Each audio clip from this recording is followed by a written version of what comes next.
There was never anybody tougher on Russia than I was. And I would say that Putin would, if he was being honest, he would say that. Yeah, and he would be honest. I mean, you have his phone number, right? Sanctions I put on. I was the one that ended Nord Stream. Exactly. There was No, he didn't. never anybody even close. I mean, Nord Stream to them, Nord Stream 2 was the biggest thing. Nobody ever even heard of it until I came along complaining. Yeah, most of us had only heard of Nord Stream 1 and that they were building Nord Stream 2. And then I shut it down. And no, he didn't. There was never anything so big that happened to Russia, shutting down Nord Stream 2. And then Never anything. But Afghanistan, nothing. The breakup of the Soviet Union, as a matter of fact, becoming the Soviet Union after being Russia for quite a long time. Nothing compares. Came in and he opened it up almost immediately. I couldn't believe it. And now we are where we are. It's a disgrace. The other thing. Yeah, that's, by the way, Trump thinks that's how the troops got into Ukraine, was that they came in through the pipeline. We are. They came in through the Nord Stream pipeline. And were just a little while ago energy independent. We still are producing more energy by far than Russia or Saudi Arabia. We're going to be double the size of both in a very short period of time, probably by within 12 months. But we were Yeah, it was, not 2 weeks though. And by the way, 9,000 unused oil and gas leases currently available to oil companies in the United States. 9,000. 9,000. Independent for the first time in more than 72 years. And that was a killer for Russia because we brought the price of energy down. We were down at $30 a barrel, 32. Hey, asshole, we were down negative $36 a barrel because the whole world's economy ground to a halt. $40 a barrel, $40 a barrel. Exactly. Hey, remember in what was it, 2008 when oil was $31 a barrel? No? And actually much less than that for a period of time. And nobody had ever seen anything. And that was...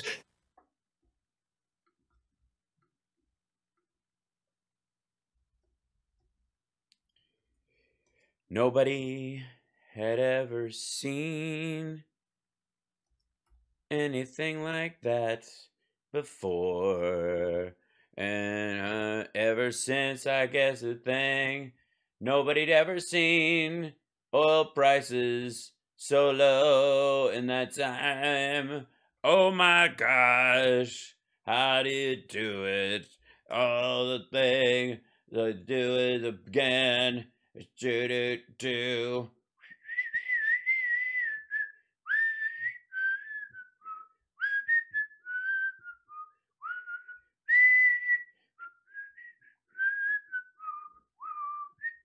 Drivers are squirming as gas prices blast through levels last week, last seen since the oil crunch of 2008. 2008, U.S. oil prices hit $145 a barrel, and gas price peaked at $4.16. That's across the country. No war, no pandemic, just money, just oil-producing countries going fuck it. According to government data, with average gas prices now at $4.19. We seem to have set a new record high, but those are nominal prices that don't account for inflation. If you adjust for overall price changes since 2008, gas prices would have to hit $5.25 per gallon to be a new record high in real terms. That doesn't make $4.19 easy to deal with. Even so, gas, let's see, hit $1.45. Let's see. And then, so that's $145 a barrel. And then, whoops, the things...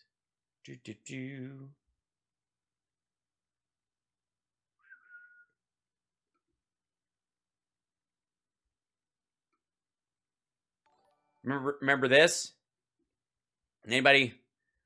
One oil price went negative on Monday, signaling that there's no place to store all the crude the world is producing and not using. April 20th, 2020. Look at the price of oil right there. While Trump was president, oil was negative $37 a barrel. So give me this. Tell me all about year over year. What's the difference between this year and this year and this year and this year and this year and this year and this year? This year? Huh? No. Oh, look at this. Look at the financial crisis 2000. Look at the price of oil there. Yikes. Look at it way up here. This is in 2020. You think the year-over-year inflation number is going to be high when the year before is like that? You think? And by the way, oil, the truth is somewhere in the middle, and it's below this point. They manage this to keep it high. Then let's see. Oil. Let's see.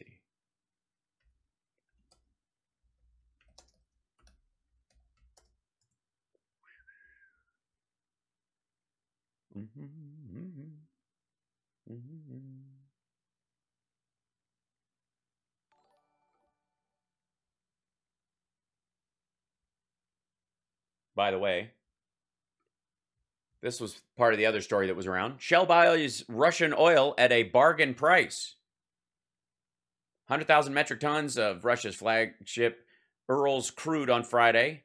They paid $28.50 a barrel, below the price of international benchmark Brent crude. The widest discount on record. The politics of just make me.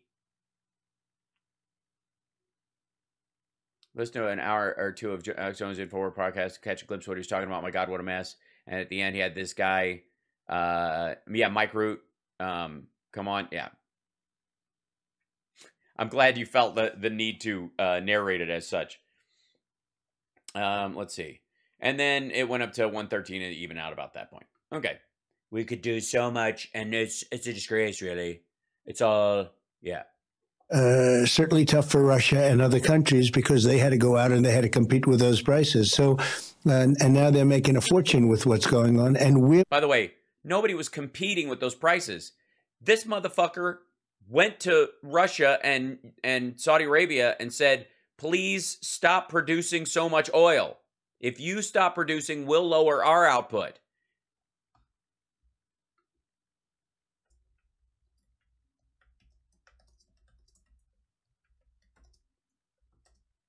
Remember that?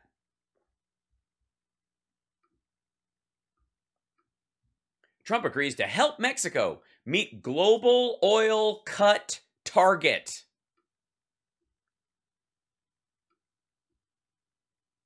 Remember, did anybody remember this? Remember when Trump was, there was a game of chicken going on between Russia and Saudi Arabia that was lowering the price of oil?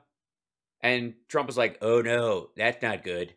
I have a lot of oil stock. So he went over there and said, look, I mean, beyond the whole bullshit story that we're begging OPEC to produce more, after Trump had just went over there and had this shit a year earlier. Think of it this way. The argument that Biden is asking OPEC or on his knees or begging OPEC to produce more oil. That's the sales pitch you've heard a bunch over the last little bit. And even that we're asking Venezuela to do the same thing. And then remember that that's all they say he's doing. Please, he's going on, please produce more oil, please. Right? That's what he's allegedly doing. Meanwhile, what did Trump actually do? He went to Russia and Saudi Arabia and said, please lower the amount of oil you're producing, and I'll make our companies do it too, and Mexico.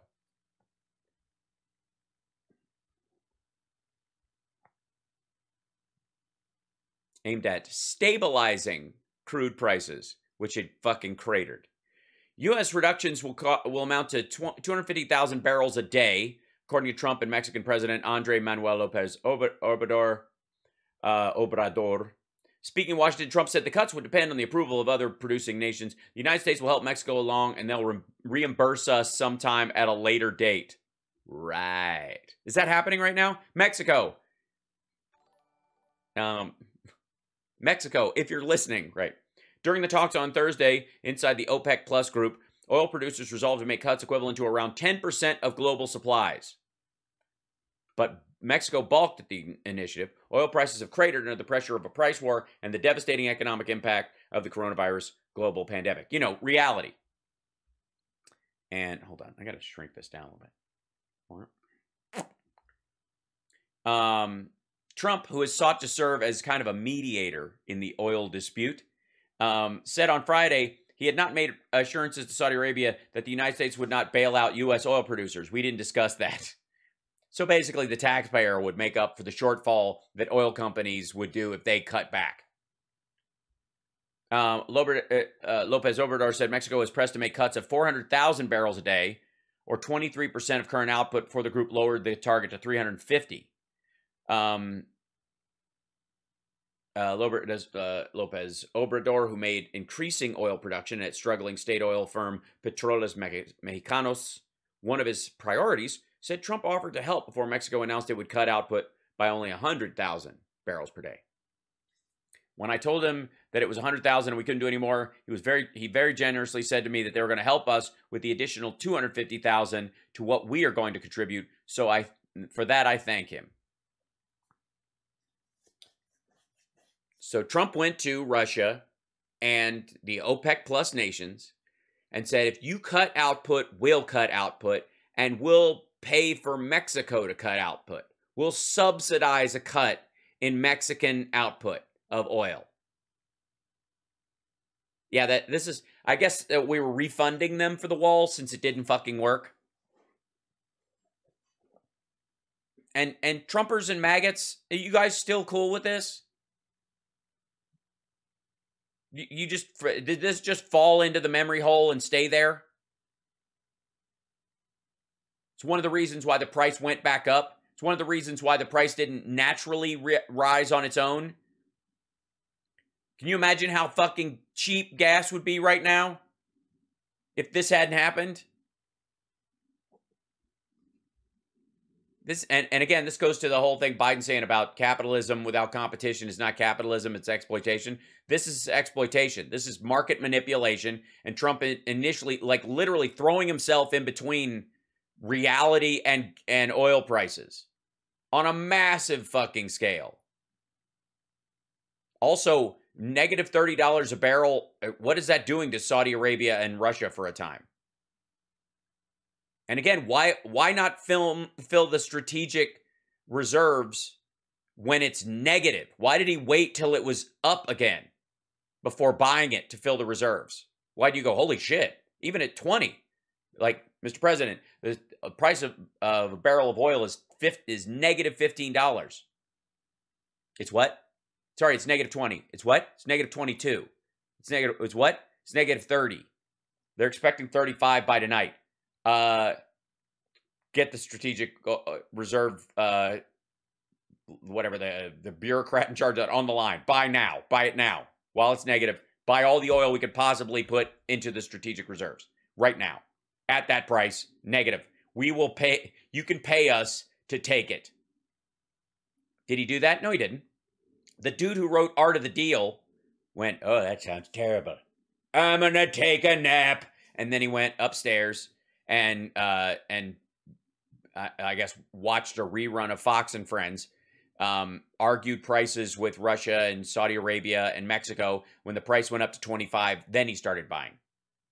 Because Art of the Deal. Like, how bad a business person. Yeah, the cupboards were bare, and I waited until prices went up to fill them, even though I emptied them.